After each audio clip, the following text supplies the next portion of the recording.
सभी विद्यार्थियों का मेरे YouTube चैनल पर स्वागत है। उम्मीद करता हूँ कि आप सभी अच्छे से होंगे। आगे हमारा जो अगला टॉपिक है ये धारा मापी का रूपांतरण। किसका रूपांतरण? कि हम धारा मापी को किस तरीके से रूपांतरित कर सकते हैं। ठीक है, हमारा यहाँ पर जो टॉपिक है वो है धारा मापी का रूपांतरण। हमने धारा मापी पिछले टॉपिक में पढ़ा था, बताइए पढ़ा था? जानते हैं मिसालें धारा मापी क्या है? क्या है धारा मापी? बोलो।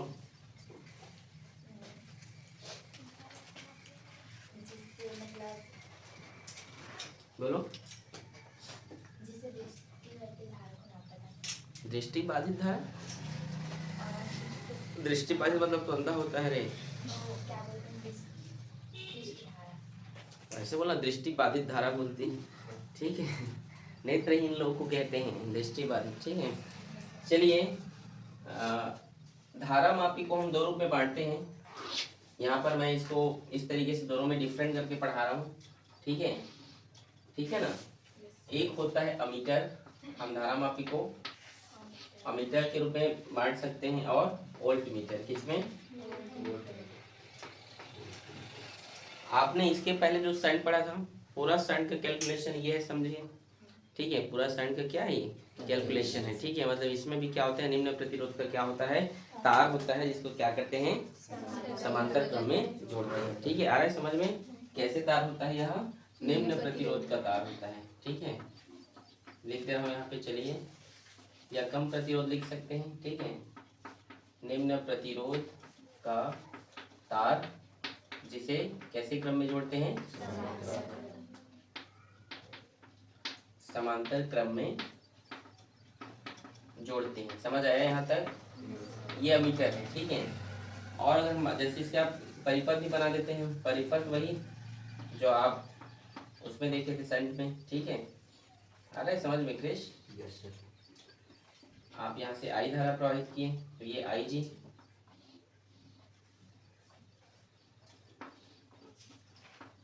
ये एस, तो ये क्या होगा, आई एस, और यहाँ पर आई। समझे? ये इसके लिए क्या है, सर्किट है। आप बोल सकते हैं कि अमीटर से हम जो है धारा की गणना करते हैं, और वोल्ट मीटर से विभव। ये भी बताऊंगा, समझिएगा आप लोग। ठीक है, यहाँ तक किसी कोई समस्या तो नहीं? ठीक है, ये क्या होता है, निम्न प्रतिरोध का तार होता है, जिसे समांतर क्रम में क्या करते हैं, जोड़ते हैं। इसके लिए अच्छा, इसमें हम एक फॉर्मूला देखे थे। ठीक है, आई एस इंटू एस, ऐसे करके याद आ रहा है? आई जी और कैपिटल जी ऐसे करके, एस इक्वल टू हम इसको क्या लिख सकते हैं, आई जी अपॉन आई एस लिख सकते हैं कि नहीं? बोलो। ये जो है, ये इससे हम शंट की प्रतिरोध की हम गणना कर सकते हैं। इस फॉर्मूले से हम क्या कर सकते हैं, शंट की प्रतिरोध की हम गणना कर सकते हैं। या इसको हम और चाहें तो और अच्छे से भी लिख सकते हैं डिटेल में। कैसे? याद करके हम जानते हैं कि आई बराबर क्या होता है, आई जी प्लस आई एस होता है कि नहीं? आई एस का मान निकालेंगे तो आई माइनस आई जी होगा कि नहीं? बोलो। अब जहाँ पर आई एस है वहाँ पे इसको डाल दीजिए, S equals to I G capital G by I minus I G. समझ में आप लोग को आया कि नहीं? इस तरीके से जो है, ये क्या है, अमीटर के लिए छोटा सा कैलकुलेशन। देखो, आप चाहें ये दोनों फॉर्मूले हम क्यों यूज किए, न्यूमेरिकल्स के लिए। अगर आपको पूछ दिया जाए कि अमीटर के द्वारा जो है आप उसका शंट के प्रतिरोध की गणना करो, तो आप इसके थ्रू क्या कर सकते हैं, उसका कैलकुलेशन या गणना कर सकते हैं। आ रहे समझ में आप लोग को? क्या कर सकते हैं, उसका कैलकुलेशन कर सकते हैं। कठिन है क्या? धारा की गणना करते हैं। वोल्ट मीटर क्या होता है, ये उच्च प्रतिरोध का तार होता है। कैसे तार होता है? यह उच्च प्रतिरोध, यहाँ पे लिख दे रहा हूँ। ठीक है, उच्च प्रतिरोध का तार, जिसे इसे समांतर क्रम में जोड़े हैं तो इसे किस में जोड़ा जाता है, श्रेणी क्रम में जोड़ा जाता है। कैसे? श्रेणी क्रम में। ठीक है, पूरा लिख लेना, श्रेणी क्रम में जोड़ा जाता है। ठीक है, समझे यहाँ तक? ये उच्च प्रतिरोध का तार होता है, जिसे कैसे जोड़ा जाता है, श्रेणी क्रम में जोड़ा जाता है। इसके द्वारा हम क्या करते हैं, विभव की गणना करते हैं। ठीक है, आ रहे फिर समझ में? ठीक है, देखिए हम यहाँ पर इसके लिए एक परिपथ बनाते हैं। ठीक है, हमने इस पे क्या प्रवाहित किया, आई धारा, आर इसका क्या है, प्रतिरोध, और जी हमने क्या माना, धारा मापी। ठीक है, ये इस तरीके से क्या है, वोल्ट मीटर के लिए क्या है, एक डिवाइस है, एक सर्किट है। समझिए क्या है, यहाँ पर एक सर्किट है। समझ गए? हम जानते हैं ये सर्किट है उसके लिए, ठीक है। जैसे इसके लिए ये था ना, ठीक है, ये था ना, उसी प्रकार इसके लिए भी क्या एक परिपथ है, ठीक है। आप जानते हैं इसमें क्या धारा नियत रहता है, जानते हो ना, धारा इसमें क्या रहता है, नियत रहता है। विभव की इसमें गणना करते हैं। आप जानते हैं कि V बराबर, हम जानते हैं ओम्स की लॉ से क्या होता है, I इंटू आर होता है, I इंटू आर। तो इसमें हम लिख सकते हैं V इक्वल्स टू, धारा क्या है I और प्रतिरोध क्या है इसमें R प्लस G, ठीक है। साइंटिस्ट आप नीचे क्यों देख रहे हैं बेटा, ऊपर देखें। समझ में? आप लोगों को लगता है कि मैं इधर देख पढ़ा रहा हूँ, मुझे नहीं दिखता है आप लोग क्या कर रहे हो, ठीक है। पढ़ाई करो भाई, ठीक है, आगे बढ़े, ठीक है, आगे देखिए। देखिए अगर इस आई को मैं इधर से क्या कर दूं, इधर ट्रांसफर कर दूं, क्या कर दूं, ट्रांसफर कर दूं, तो क्या होगा, ठीक है। या मान ऐसे इधर प्रवाहित होने वाली इसमें धारा आई है, तो इधर प्रवाहित होने वाली धारा आई की मान लेते हैं, ठीक है। तो इसको मैं आई जी लिख दे रहा हूँ, ठीक है, वी बाई, इसको ऐसे लिख दे रहा हूँ, R plus G equals to V upon I G. होगा कि नहीं, होगा ना। आर का मान निकालूंगा तो क्या होगा, V upon I G minus G. यही क्या है, इस वोल्ट मीटर पे हम क्या कर सकते हैं, प्रतिरोध के लिए, वोल्ट मीटर के प्रतिरोध के लिए हम क्या कर सकते हैं, इसका गणना कर सकते हैं, ठीक है। समझे कि नहीं, ठीक है। मतलब इस तरीके से हम वोल्ट मीटर बना सकते हैं, ठीक है, और इस तरीके से हम क्या बना सकते हैं, किसी भी को हम अमीटर बना सकते हैं, ठीक। किसी कोई दिक्कत, अमीटर क्या है, आप सभी के स्कूल में अमीटर और वोल्टमीटर गैल्वेनोमीटर तीनों रहते हैं। देखो गैल्वेनोमीटर का ही रूपांतरित रूप है, धारा मापी को ही मॉडिफाई करके यह उसका रूपांतरित, उसी से जो अमीटर और वोल्टमीटर बनाया गया है। अगर आपसे अचानक से नहीं बना है, ये धारा मापी को ही किस में रूपांतरित, मतलब उसको बदला गया है, ठीक है। जैसे आप गेहूं की रोटी को जो है पूड़ी बना देते हैं, ठीक है, सेकवा रोटी बना देते हो, ठीक है, और बहुत सारे कुछ मीठे बना देते हैं कि नहीं, मीठे वाले पकवान बनाते हो कि नहीं जी। तो उसी प्रकार हम धारा मापी को बदले अमीटर और किसमें, वोल्ट मीटर में। समझ में आया आप लोग को, हरे कृष्ण। ये बात हमेशा याद रखना, ठीक है। अमीटर को, अमीटर क्या होता है, लेकिन अमीटर में अगर हम किसी डिवाइस को जोड़ेंगे, ये बात हमेशा याद रखेंगे। यहाँ पे दूसरा पॉइंट करके लिख रहा हूँ, ठीक है। यदि देखिए अमीटर में किसी भी परिपथ को अगर आप जोड़ेंगे तो उसको आप सदैव किस क्रम में जोड़ेंगे, श्रेणी क्रम में जोड़ेंगे। किस क्रम में जोड़ेंगे, श्रेणी क्रम में, ठीक है। यहाँ पे लिखिएगा, ठीक है, कि अमीटर में किसी भी परिपथ को किस क्रम में जोड़ा जाएगा, श्रेणी क्रम में जोड़ेंगे। किस क्रम में जोड़ेंगे, श्रेणी क्रम में जोड़ेंगे। ऐसा क्यों, जैसे आपके स्कूल में भी अमीटर रहेगा ना, तो उसमें आप जो किसी भी डिवाइस को जब उसमें जोड़ेंगे, किसी भी परिपथ में अमीटर को सदैव श्रेणी क्रम में जोड़ा जाता है, ठीक है।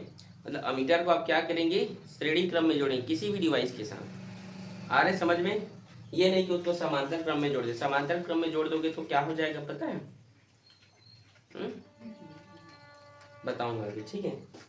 तो अमीटर में अमीटर को किसी भी परिपथ में, ठीक है, अमीटर को किसी भी परिपथ में सदैव श्रेणी क्रम में जोड़ा जाता है, ठीक है। कैसे जोड़ा जाता है, अमीटर को किसी भी परिपथ में सदैव श्रेणी क्रम में जोड़ा जाता है, जबकि वोल्ट मीटर को, किसको, वोल्ट मीटर को जो है समांतर क्रम में जोड़ा जाएगा। किसमें जोड़ा जाएगा, ऐसा क्यों, इसके पहले हम एक और टॉपिक देखते हैं, आदर्श अमीटर। जो आदर्श अमीटर होता है, क्या होता है, जो आदर्श, ठीक है, जो आदर्श अमीटर,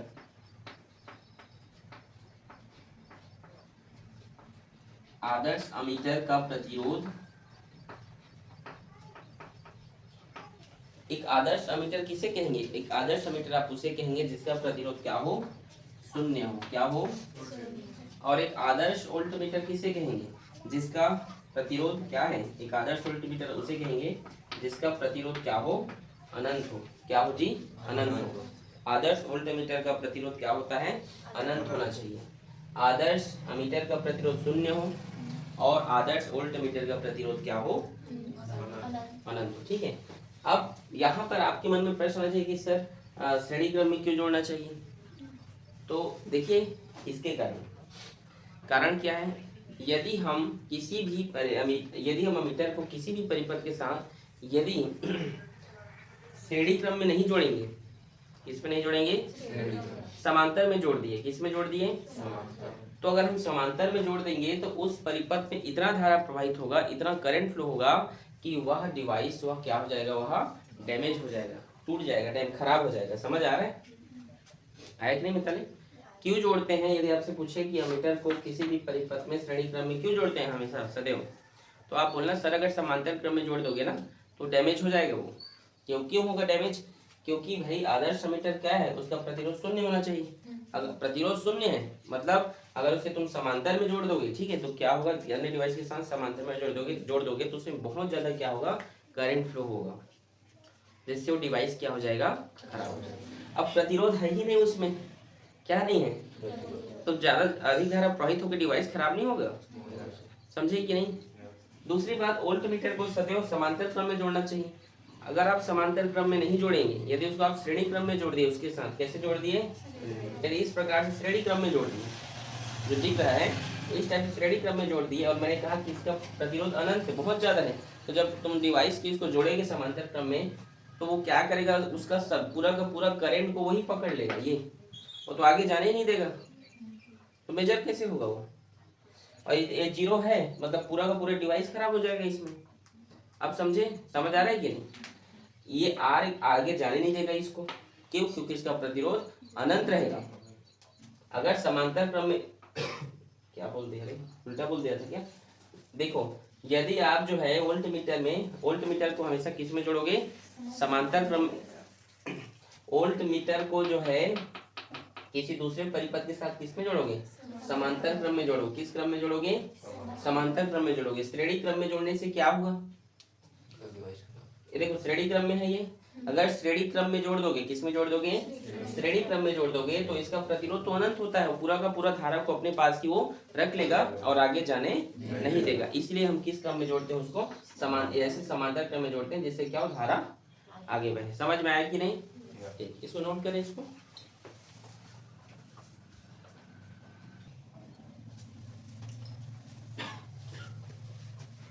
अगला हमारा यहाँ पर टॉपिक है साइक्लोट्रॉन।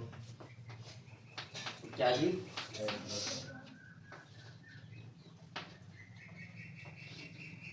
साइक्लोट्रॉन।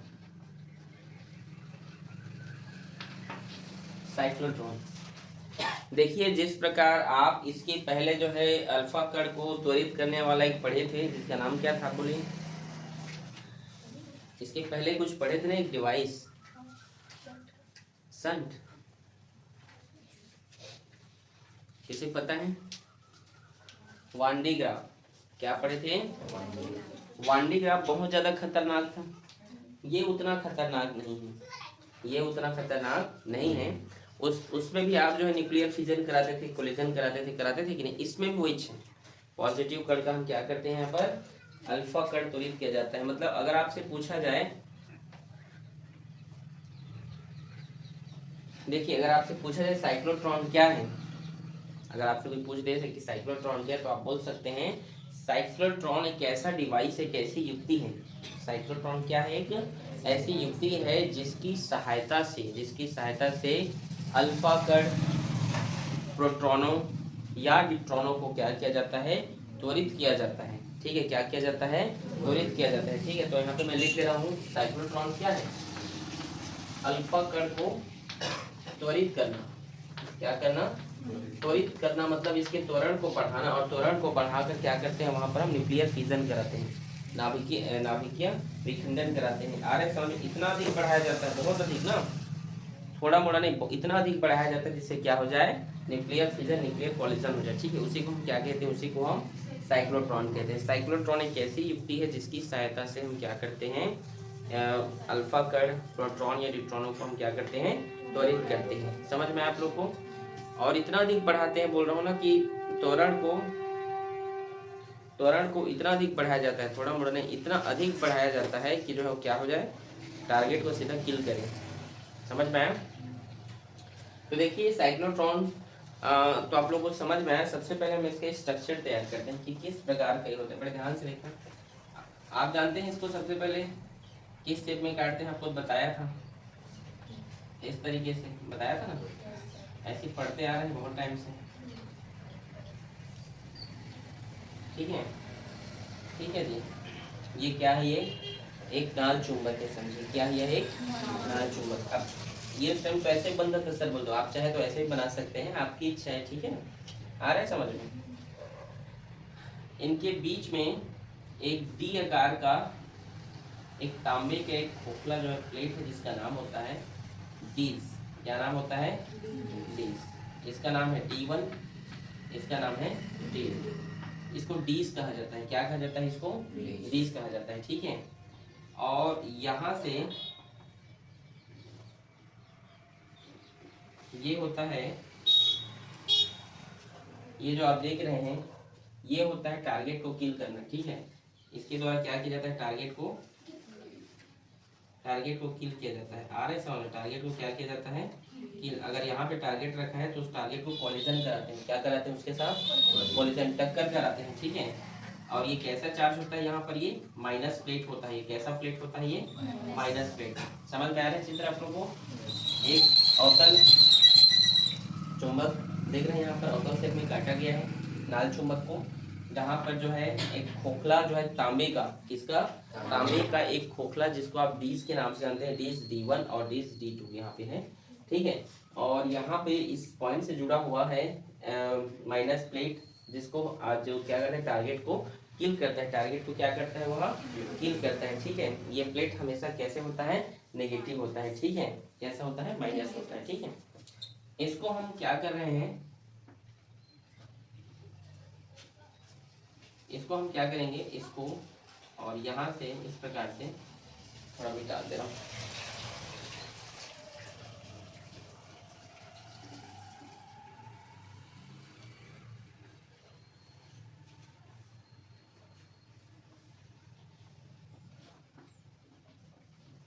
देखिए यहाँ से हम क्या कर रहे हैं, इस तरीके से तार को, इसको एक दोलायमान जो है धारा, जिसको आप कहते हैं AC धारा, उसके साथ हमने क्या कर दिया है, इसको जोड़ दिया।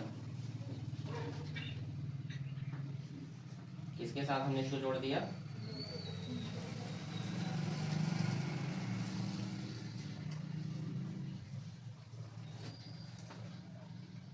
ये, ठीक है।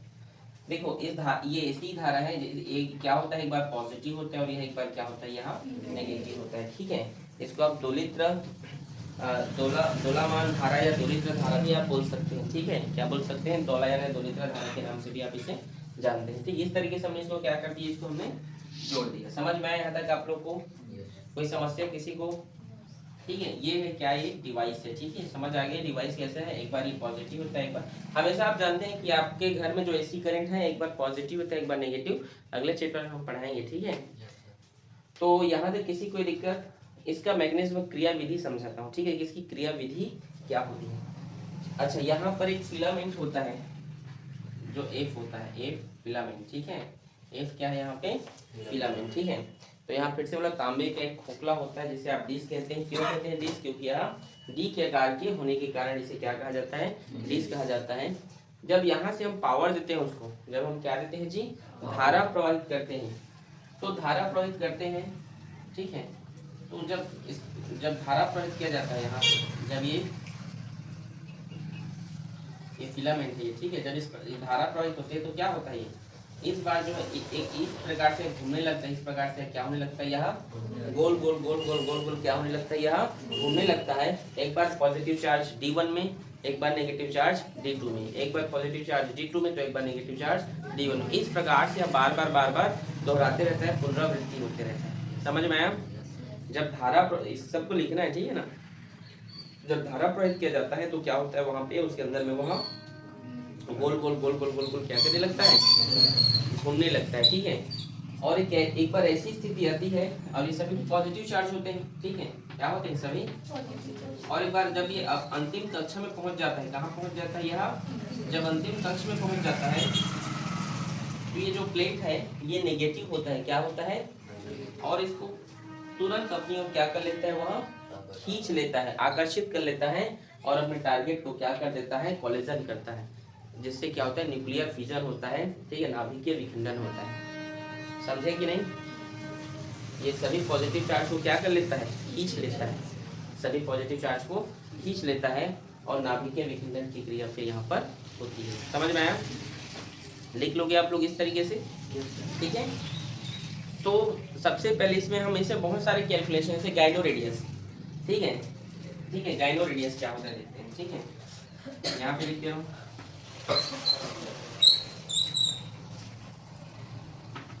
गाइनो रेडियस, कई गणना है। गाइनो रेडियस क्या है, देखिए जब ये बार बार घूम रहा है, क्या हो रहा है, जब यह लगातार क्या हो रहा है, ये पथ बदल रहे हैं, बार ये घूम रहा है, पथ बदल रहे हैं कि नहीं इसके अंदर में, जब ये पथ बदलता है तो इसकी त्रिज्या भी बदलती जाएगी।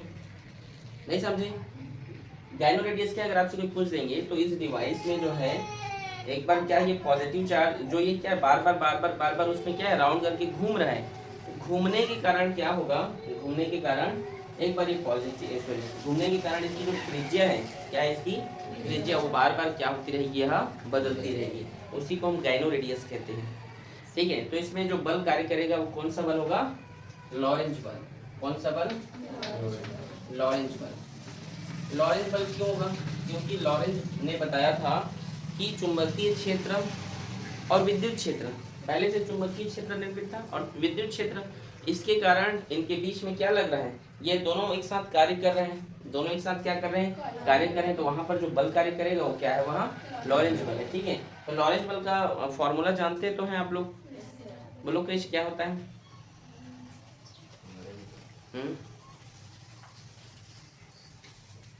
बताइए, लॉरेंज बल का फॉर्मूला क्या है?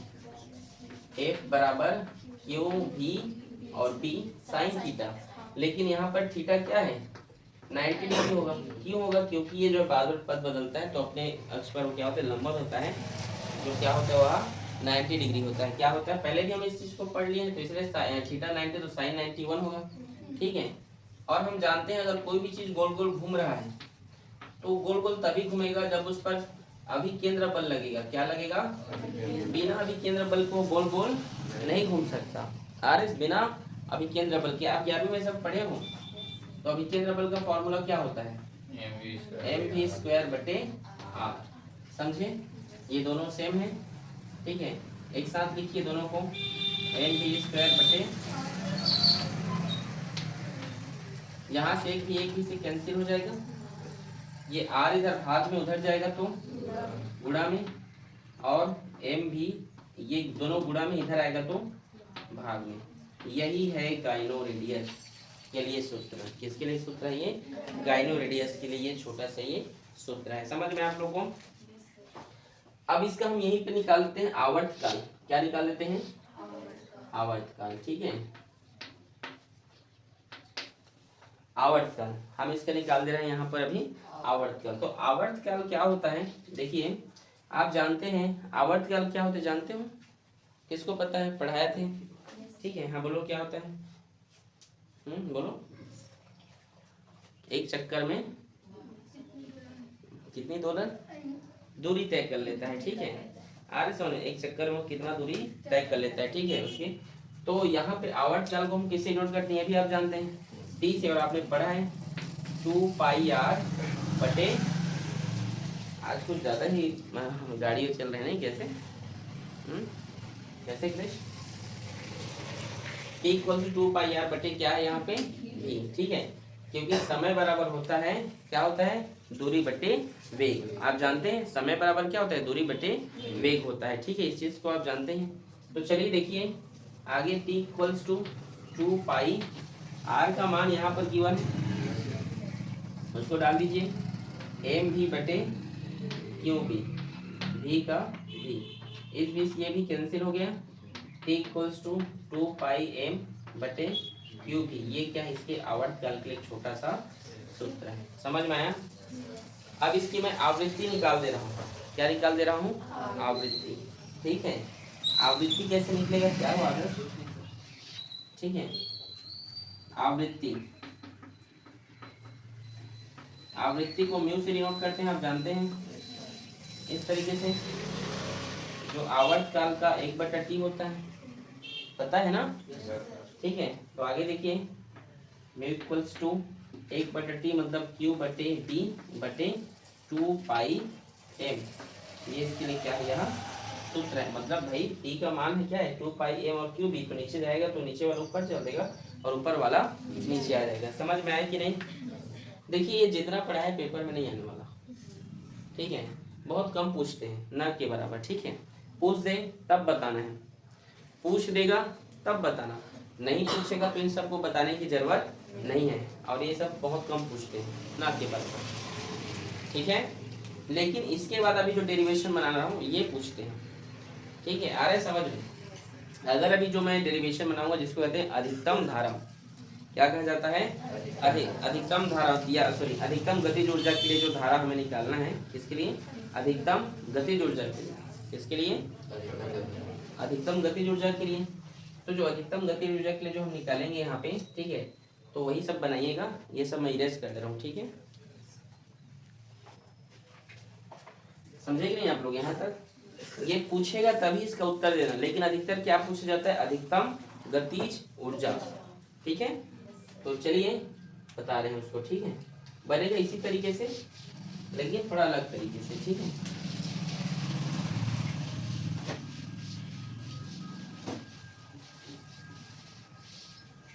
चलिए बनाते हैं, ठीक है।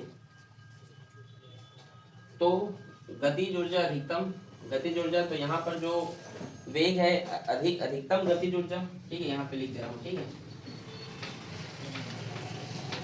अधिकतम गतिज ऊर्जा, ठीक है। तो यहाँ पर जो वेग है इसको मुझे क्या लेना पड़ेगा? अधिकतम लेना पड़ेगा, मैक्सिमम लेना पड़ेगा। क्या लेना पड़ेगा? मैक्सिमम, ठीक है किरण।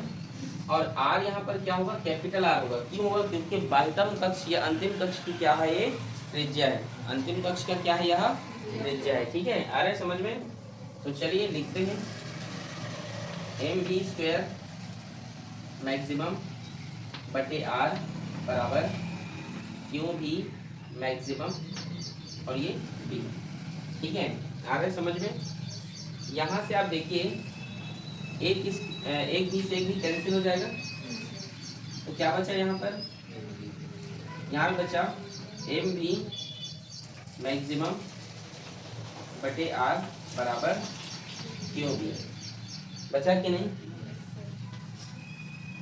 अब हम क्या करेंगे, हमें क्या चाहिए? वेग चाहिए। क्या चाहिए? तो मैं क्या निकालूंगा यहाँ पर? वेग निकालना, क्योंकि अधिकतम गतिज ऊर्जा निकालना है मेरे को। तो मैं यहाँ पे क्या कर सकता हूँ, यहाँ इधर लिख रहा हूँ, ठीक है। हाँ बोलिए, ठीक है। क्या देखिए भी मैक्सिमम और जितना वैल्यू इधर है उन सबको मैं उधर भेज रहा हूँ, ठीक है। तो एम इधर गुणा में उधर गया तो, और ये आर इधर भाग में उधर गया तो QBR बटे क्या होगा? ये एम। समझ में आया? अब दोनों पक्षों में मैं क्या कर दे रहा हूँ? पूर्ण वर्ग कर दे रहा हूँ। क्या कर दे रहा हूँ जी? पूर्ण वर्ग। दोनों पक्षों में क्या करने पर?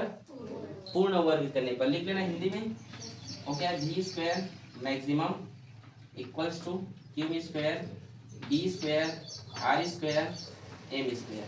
हो गया पूर्ण वर्ग।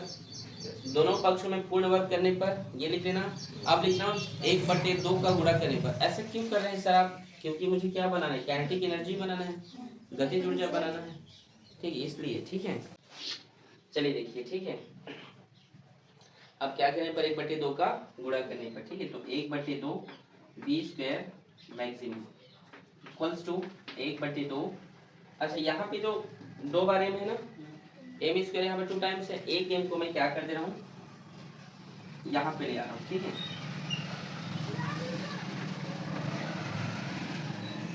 देखिए यहाँ पर 2 टाइम्स ट्वीस है, मतलब यहाँ पर m² मतलब m कितनी बार है? यहाँ पे 2 बार है। तो एक m इधर से इधर आएगा तो गुणा में जाएगा।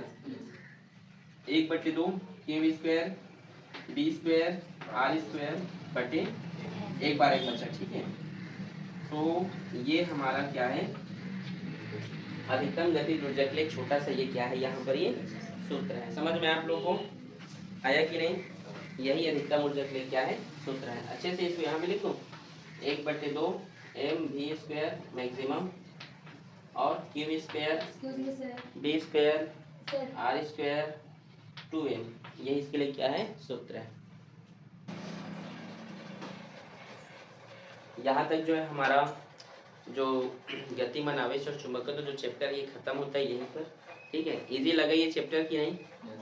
इजी है ना बहुत। ठीक है, बस आप लोग प्रैक्टिस कीजिए, प्रैक्टिस करोगे तो सब इजी है। डेरिवेशन बहुत ज़्यादा है इसमें, लेकिन प्रैक्टिस कीजिए। ठीक है, चलिए मिलते हैं कल एक नया अध्याय के साथ, चैप्टर 5 के साथ।